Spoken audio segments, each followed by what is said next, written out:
আর এক পা চলার মতো শক্তি নেই আমার। সকাল থেকে শুধু হেঁটেই চলেছি। এতে আর কাঠ কেটে কি লাভ হলো বড় ভাই?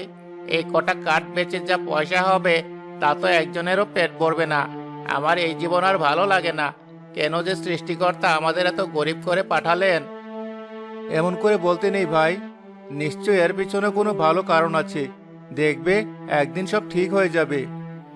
আর কতদিন এই মিথ্যা আশা নিয়ে থাকবি জামিল? জন্ম থেকেই তো শুনে আসছি সব ঠিক হয়ে যাবে। কি ঠিক হয়েছে? কিছুই না। আমাদের ভাগ্যটাই খারাপ, এটাই সত্যি। কমল থাম, জামিল ঠিকই বলেছে। আশা ছাড়লে তো আমরা হেরে যাব। চল আর একটু বিশ্রাম নিয়ে জঙ্গলের ওই উত্তর টিলার দিকে যাই। শুনেছি ওখানে ভালো কাঠ পাওয়া যায়। ওই পর্যন্ত যেতে যেতেই সন্ধ্যা হয়ে যাবে। তার চেয়ে এখানে বসে থাকি।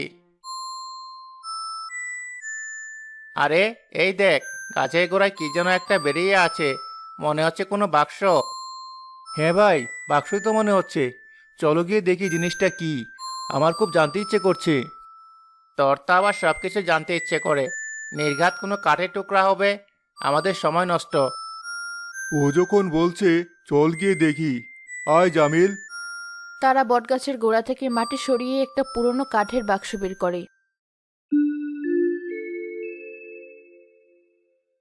কি সুন্দর একটা বাক্স! এর ভেতরে কি আছে ভাই? গুপ্তধন। আমি নিশ্চিত এর ভিতরে সোনাদান আছে। আমাদের ভাগ্য খুলে গেছে বড় ভাই। তাড়াতাড়ি খোলো। দাঁড়া, এত অস্থির হচ্ছিস কেন? তালা লাগানো নেই, কিন্তু আবার খুলছেও না। দেখ, বাক্সের ডালায় 3টে হাতির ছবি আঁকা।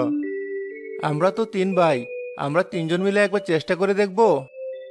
ভালো বুদ্ধি, আয় একসাথে ধরি।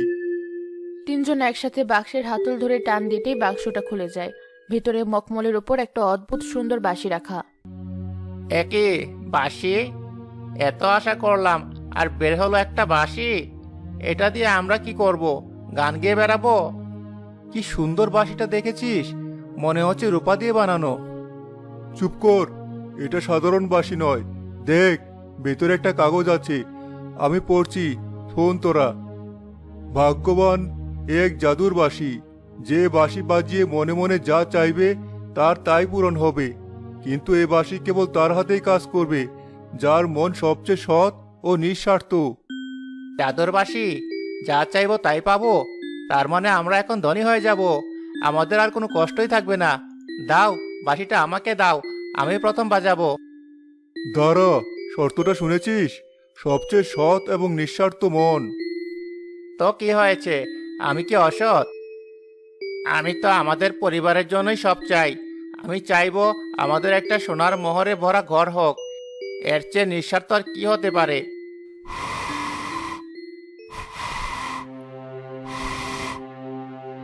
কি হলো? পাচ্ছে না কেন? আমি তো মনে মনে চেয়েছি।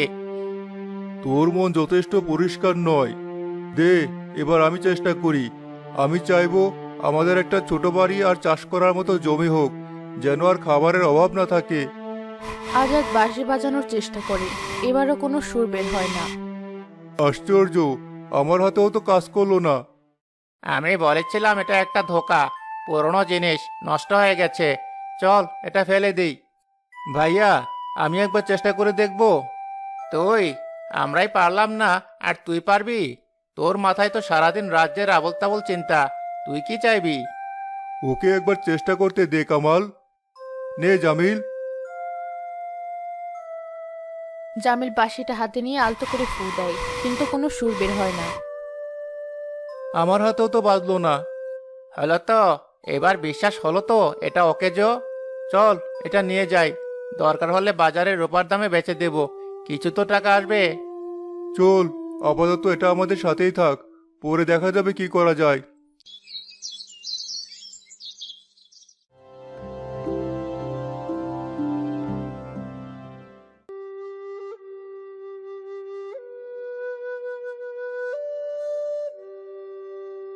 আমার মাথায় কিচ্ছু ঢুকছে না বড় ভাই। চোখের সামনে এমন একটা সুযোগ এসেও যদি হাতছাড়া হয়ে যায়, এর চেয়ে বড় দুর্ভাগ্য আর কি হতে পারে? যা হয়নি তা নিয়ে ভেবে লাভ নেই কামাল। কাল আবার জঙ্গলে যেতে হবে। পরশুর চাল কেনার টাকা জোগাড় করতে হবে। আবারও সেই জঙ্গল। আবারও সেই কাঠ কাটা। আমার আর সহ্য হয় না। তুমি বুঝতে পারছো না, ওই বাঁশিটাই আমাদের একমাত্র বাঁচার পথ। আমাদের শুধু জানতে হবে ওটা কিভাবে কাজ করে। কিন্তু কিভাবে জানবো ভাই? আমরা তো সবাই চেষ্টা করলাম। হয়তো আমাদের চাওয়ার মধ্যে কোনো ভুল ছিল, কিংবা হয়তো আমাদের মধ্যে কেউ একজন ঠিকমতো চায়নি। জামিল, তুই কি চেয়েছিলি বলতো? আমি তো চেয়েছিলাম তোমাদের দুজনের সব কষ্ট যেন দূর হয়ে যায়। ধুর, এটা কোনো চাওয়া হলো? চাইতে হয় নির্দিষ্ট করে। যেমন 10টা সোনার মোহর চাই বা একটা ঘোড়ার গাড়ি চাই, তবেই তো জাদু কাজ করবে। তুই কাল আবার চেষ্টা করবি। এবার আমি যা বলবো ঠিক তাই চাবি। কমল, ওকে দিয়ে তোর লোভ পূরণ করার চেষ্টা করিস না। বাসি শর্তটা ভুলে যাস না। লোভের হাতে ওটা কখনোই বাঁচবে না। তাহলে কি করলে বাঁচবে? সারা জীবন শুধু অন্যের উপকার করার কথা ভাবলে আমাদের পেট চলবে? আগে নিজেদের কথা ভাবতে হবে, তারপর দুনিয়ার কথা। হয়তো সমস্যাটা ওখানেই। আমরা কেবল নিজেদের কথা ভাবছি। তাহলে কি করব? বাঁশিটা আলমারিতে তুলে রাখবো? তার চেয়ে ভালো, চলো ওটা কালই শহরের বাজারে গিয়ে বিক্রি করে আসি। রূপার বাঁশি, ভালো দাম পাওয়া যাবে। সেই টাকা দিয়ে আমরা একটা ছোট ব্যবসা শুরু করতে পারবো। না ভাই, ওটা বিক্রি করো না। আমার মন বলছে ওটা সাধারণ জিনিস নয়।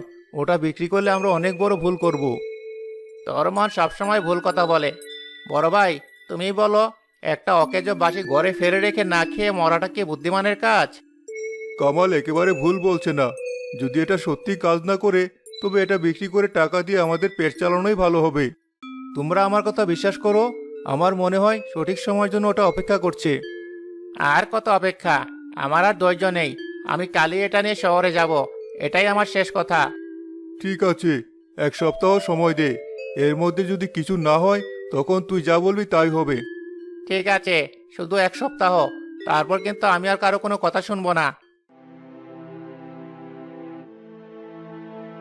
দেখতে দেখতে 1 সপ্তাহ কেটে যায়। 3 ভাই কাজের খোঁজে হাঁটতে হাঁটতে এক অচেনা গ্রামে আসে, যার অবস্থা খুবই খারাপ। এখন মরা গ্রামে এসে পড়লাম আমরা।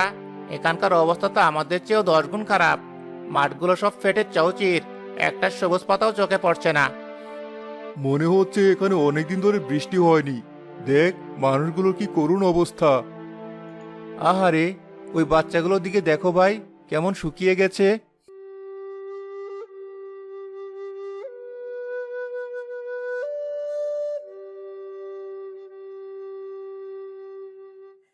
চাচা, আমরা পথ চলতে চলতে আপনাদের গ্রামে এসে পড়েছি। আপনাদের গ্রামের এই দশা কেন? আর বলো না বাবা, অভিশাপ লেগেছে এই গ্রামে। গত 3 বছর ধরে এক ফোঁটা বৃষ্টি নেই। নদী, পুকুর, কুয়ো সব শুকিয়ে গেছে। সব ফসল নষ্ট। গড়ে গড়ে হাহাকার।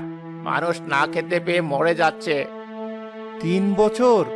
আপনারা এতদিন ধরে এই কষ্টে আছেন? সৃষ্টিকর্তা মুখ ফিরিয়ে নিয়েছেন বাবা। এখন শুধু মৃত্যুর অপেক্ষা করা ছাড়া আর কোনো উপায় নেই। শুনলে তো, এখানে এক গ্লাস পানিও জুটবে না। চলো এখান থেকে তাড়াতাড়ি পালাই। চুপ কর কামাল। মানুষ বিপদে পড়েছে আর তুই পালানোর কথা ভাবছিস? চাচা, আমরা আপনাদের জন্য কিছু করতে পারি। তোমরা আর কি করবে? তবে যখন এসেছো, আজ রাতটা থেকে যাও। আমাদের যা আছে তাই ভাগ করে খাবো। রাতে মোড়ল তাদের এক টুকরো করে শুকনো রুটি দেয়। জামিল তার ভাগের রুটিটা খেতে পারে না। সে গ্রামের ক্ষুধার্ত শিশুদের মুখের দিকে তাকিয়ে থাকে।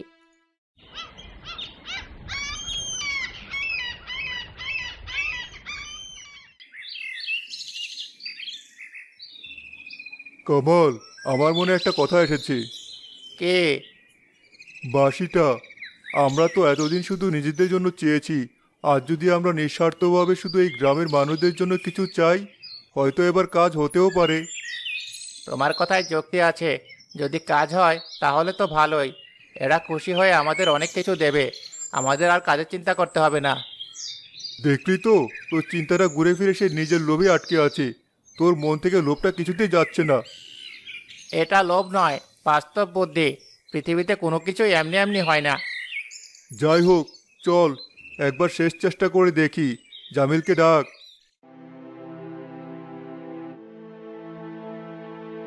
চাচা, আমাদের কাছে একটা জিনিস আছে। বলা হয় এটা দিয়ে মানুষের ইচ্ছা পূরণ করা যায়, যদি মনটা সৎ হয়। আমরা আপনাদের জন্য একবার চেষ্টা করে দেখতে চাই। ঠিক আছে বাবা, যখন বলছো চেষ্টা করেই দেখো। কামাল, তুই আগে চেষ্টা কর। মনে রাখবি, এবার শুধু এই গ্রামের মানুষদের কথাই ভাববি, এক বিন্দুও নিজের কথা নয়।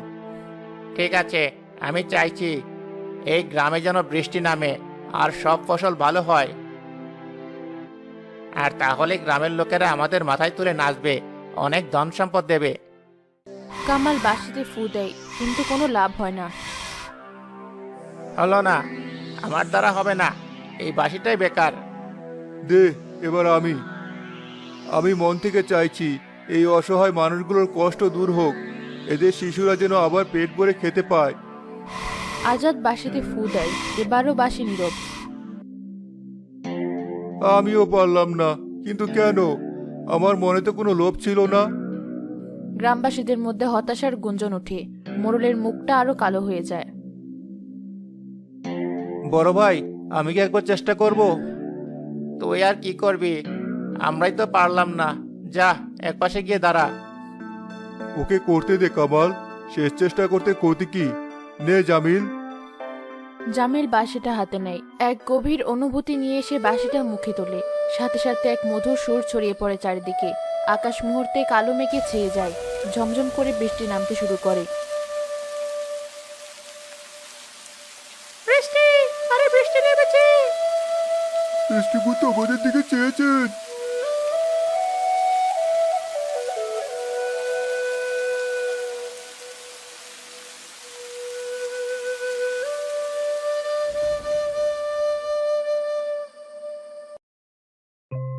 বাবা জামিল, তুমি আমাদের জন্য সৃষ্টিকর্তার রহমত হয়ে এসেছ। তুমি আমাদের নতুন জীবন দিয়েছ, আমরা তোমার কাছে চিরঋণী। ও আমাদের ছোট ভাই, আমরা তিনজন মিলে এই বাঁশিটা পেয়েছি। তোমরা তিনজনই আমাদের একটা অভিশাপ থেকে মুক্তি দিয়েছ। তোমরা যতদিন খুশি আমাদের এখানে থাকো, এই গ্রামের সবকিছু তোমাদের। কয়েকদিন ধরে তাদের প্রচুর আদর যত্ন চলতে থাকে। কামালি সম্মানে একেবারে গলে যায়। দেখলে তো বড় ভাই, জীবন কাকে বলে। এখন আর আমাদের কোনো চিন্তা নেই, আমরা এখন থেকে এখানেই থাকবো, রাজার হালে থাকবো। কিন্তু এই সম্মান তো আমাদের নয় কামাল, এটা জামিলের প্রাপ্য। আর আমরা সারা জীবন এখানে বসে খেতে পারি না। কেন পারবো না? আর এখন তো আমরা জানি বাঁশিটা কিভাবে কাজ করে। আমরা জামিলকে দিয়ে যা খুশি চাইতে পারি। জামিল, এদিকে শোন। বলো ভাইয়া, তুই তো এখন এই বাঁশির আসল মালিক, তুই আমাদের জন্য কিছু চাইবি না? তুই একবার বাঁশিটা বাজিয়ে আমাদের জন্য একটা বড় বাড়ি আর অনেক টাকা পয়সা চেয়ে নে, দেখবি আমাদের সব দুঃখ ঘুচে যাবে। কিন্তু ভাই, আমি যদি নিজের জন্য কিছু চাই, তাহলে হয়তো বাঁশিটা আর বাজবে না। আমি এই গ্রামের মানুষদের জন্য চেয়েছিলাম, তাই বেজেছিল। আরে বোকা, তুই তো শুধু নিজের জন্য চাইছিস না, পুরো পরিবারের জন্য চাইছিস। এটাও তো একরকম নিঃস্বার্থ কাজই হলো। একবার চেষ্টা করেই দেখ না। জামিল, আমার কথাটা শোন। ওকে জোর করিস না কামাল, তুই আবার লোভের পথে যাচ্ছিস, এতে হিতে বিপরীত হতে পারে। তুমি সব সময় আমার ভালো চাওয়ার পথে বাধা দাও বড় ভাই। তুমি কি চাও আমরা সারা জীবন ওই ভাঙা করে পচে মরি? এত বড় একটা সুযোগ পেয়েও তুমি হাতছাড়া করতে চাও? ভাই, তোমরা ঝগড়া করো না, আমার ভালো লাগছে না। এই বাঁশিটার জন্য আমাদের তিনজনের মধ্যে সম্পর্ক খারাপ হয়ে যাচ্ছে। সম্পর্ক খারাপ হচ্ছে না, আমি শুধু আমাদের ভালো চাইছি। জামিল, তুই কি আমার জন্য এতটুকু করতে পারবি না? জামিল কোনো কথা না বলে সেখান থেকে চলে যায়।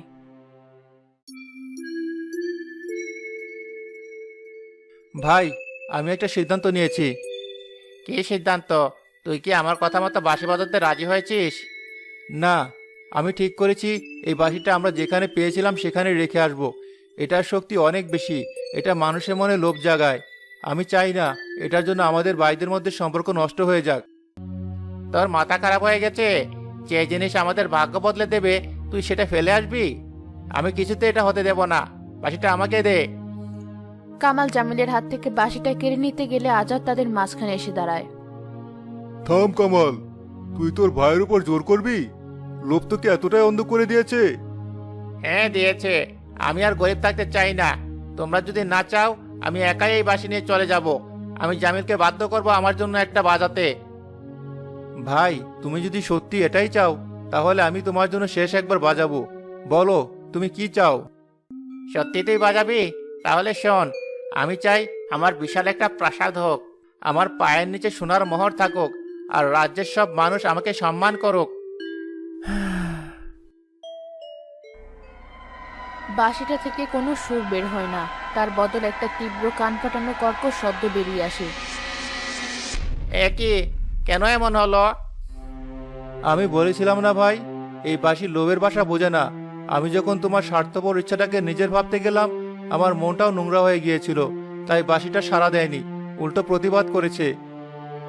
কামাল স্তব্ধ হয়ে দাঁড়িয়ে থাকে। তার মানে আমি কোনোদিনও...